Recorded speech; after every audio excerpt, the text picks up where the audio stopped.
Hi guys, welcome back. So, we are venturing through Genesis and God is just pouring out all kind of mysteries to me, right? And we are up to chapter 8. Um, and actually we're going to kind of combine chapter 8 and chapter 9 because chapter 10 it just kind of goes into the descendants and the breakdown of the descendants. So I'll let you guys read that part on your own. But we're going to do a part 1 and part 2 for Genesis chapter 8 and chapter 9.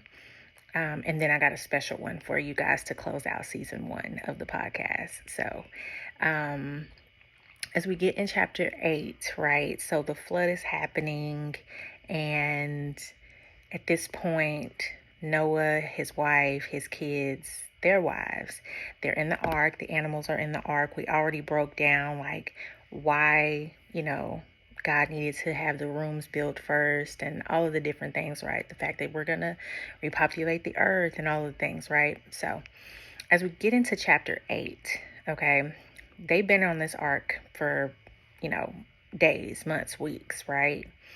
And we're realizing that it's finally time for the flood, for the rain to stop. It's finally time for the flood to start to dissipate, right?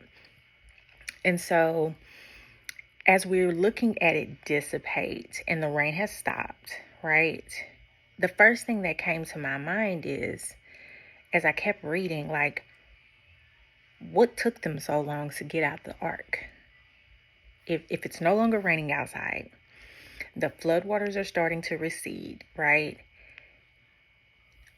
Why weren't Noah and the kids and the animals and all, why weren't they able to just immediately get out?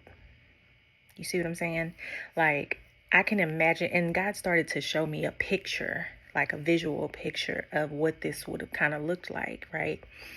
Imagine, let's say a cruise ship, right? Imagine being on a cruise ship, right? Waves are coming hard, you being tossed, you know what I mean? It's pouring down rain and, you're on the inside, right? And what started out as like a 7-day cruise has now turned into a 30-day cruise, has turned into a 60-day cruise, 90-day cruise, right? So the time is lingering on and on and on. I don't know about you, but being cooped up in an ark with all kind of animals and they bowel movements and my humans, right? They looking at me, I'm looking at them, and I'm like, y'all on my nerves. I can only imagine what was happening in that ark, okay? And so I asked God, I said, God, you're the creator of everything, right? You could have wiped everything out like you said you were going to do, and then immediately everything goes back to normal. Like, you could have did that. Why did you make them stay in that ark for months after the fact, after the rain stopped, after the tossing of the ship stopped and all of that kind of stuff? Why would you let them stay in there? For what reason? And as I kept reading, I was like, these questions just kept popping up. Like, was it for them? Like, did you leave them in there for them? Was it because of their belief? Right? Because you said that Noah found grace. So what's the deal? Why couldn't you just have let them get out? And as I kept reading, I got to verse 15, and it says, God spoke to them. Finally, God speaks to Noah. And I paused right there. And I'm looking at it in the sense of, typically when God speaks, it's written in the word that he spoke. So that means from the time he shut them up in that ark to the time that he speaks in Genesis chapter 8, verse 15, silence. Can you imagine being in this ark 120 days, 150 days, no word from the Lord? All you got is the fact that you're in this ark. I don't know about you. I don't know about you, but I know about me. And I would have been probably going stir crazy because COVID already had me going stir crazy when we had to be in the house. So I'm like, so it made me kind of realize, like, clearly something else was happening. Something spiritual must have been happening, because God could have just wiped it all out and it could have been done. You know what I mean? He could have flooded everything out, drowned everybody out. Cool, square, let's keep it pushing. But he left them in this ark. And as I dig deeper and realize that marine kingdom spirits are real, ocean spirits are real, it made me realize, like, he was still protecting them. God was still protecting Noah in that ark. He was covering them still. While everything looked like, oh, the rain has stopped and we should be able to get up off this boat. No. Because there's still some spiritual things taking place. The flood, yeah, the rain and the flood and all of that, it wiped out the physical evilness. It wiped out the physical. But the spirits was still lingering.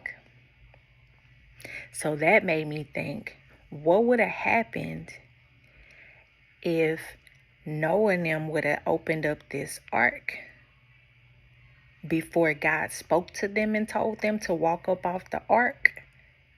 What kind of spirits would have been dealing with in that time? Because the spirits were still on the earth. You can read more about that if you decide to go read Enoch. You can read about that. The evil spirits, this is their domain. Like, this is where they're supposed to be roaming around. They just take up physical space in us. But evil spirits, they roaming around. Meaning those evil spirits were still there. And you're going to see that in chapter 9, that those evil spirits were still there. Even after everything that just got wiped out and everything, those evil spirits were still there. So I can just imagine, like, had they opened up the ark early, it would have been severely detrimental. It would have been severely detrimental to who they were as people, because those evil spirits would have been looking for a place to dwell, right? They would have been looking for it. So yeah, that kind of blew my mind, because I was like, God, you could have just let them out. You stopped the rain, you flooded and killed everybody. You could have just let them out. Like, why not? And he made me realize, because the lingering evil spirits were still there, right? They would have been able to wreak all kind of havoc had I allowed that ark to be opened before it was time. And it made me think about just myself, like, trying to accomplish and do things before it's time.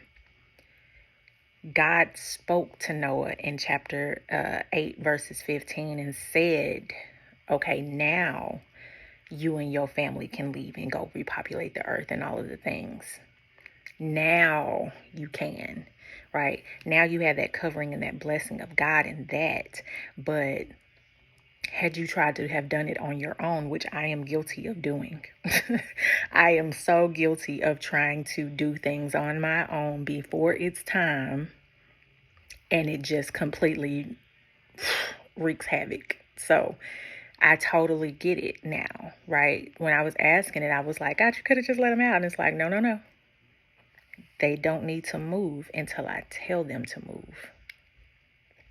And so it convicted me. Like, you have this thing where you're so ambitious and you want to go and you want to do, but I didn't tell you to move yet.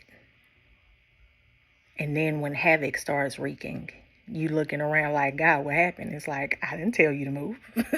I didn't tell you to do that. You did that.